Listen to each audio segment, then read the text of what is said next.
Exam fear എല്ലായിടവും ഇപ്പോൾ exam fear ആണ്. എക്സാം ഫിയർ മാറ്റാൻ എന്ത് ചെയ്യാം? Don't worry. അതിനുള്ള സൊല്യൂഷനായിട്ടാണ് വന്നിരിക്കുന്നത്. ഈ വീഡിയോ മുഴുവൻ സ്കിപ്പ് ചെയ്യാതെ കാണുക. Calm down. 4 to 6 ഇത് ഓർത്തിരുന്നാൽ മതി. എന്താ ഈ 4 to 6? നോക്കാം. 4. Breathe in 4 counts. ശ്വാസം വലിച്ചെടുക്കൂ 4 countsൽ. Hold breath 2 counts. എന്താ ഇത്? ശ്വാസം വലിച്ചെടുത്തില്ലേ, അതിന് നമ്മൾ ഹോൾഡ് ചെയ്യുക, ഉടനെ തന്നെ പുറത്തു വിടാതിരിക്കുക.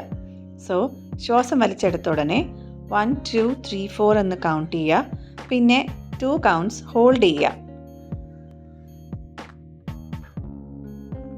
Exhale breath 6 counts. അതായത് നമ്മൾ ശ്വാസം വലിച്ചെടുത്തു, ശ്വാസം പിടിച്ചു വെച്ചു, അടുത്ത് നമ്മൾ ശ്വാസം പുറത്തു വിടുകയാണ്. വളരെ പതുക്കെ നിങ്ങൾ ശ്വാസം പുറത്തു വിടുക. 4 to 6 ആരും തന്നെ മാർക്കല്ലേ. ഇതെന്ത് ചെയ്യും നമുക്ക്? ഇത് ചെയ്യുന്നതുകൊണ്ട്, ഇത് പ്രാക്ടീസ് ചെയ്യുന്നതുകൊണ്ട് എന്താ ഗുണം? നമ്മുടെ സ്ട്രെസ്ഫുള്ളായ മൈൻഡിൽ നിന്ന് നമുക്ക് റിലീഫാണ്. നമ്മുടെ ഫോക്കസ് മൈൻഡിലോട്ട് തിരിച്ചു വരും. Calm brain is better to write. So ചെറിയ ക്വസ്റ്റ്യൻസ് ഇന്ന് സ്റ്റാർട്ട് ചെയ്യുക, ആൻസർ ചെയ്യാൻ തുടങ്ങുക. അതിനുശേഷം നിങ്ങൾക്ക് പൂർണ്ണമായിട്ട് നിങ്ങളുടെ എക്സാം പേപ്പേഴ്സ് കംപ്ലീറ്റ് ചെയ്യാൻ പറ്റും.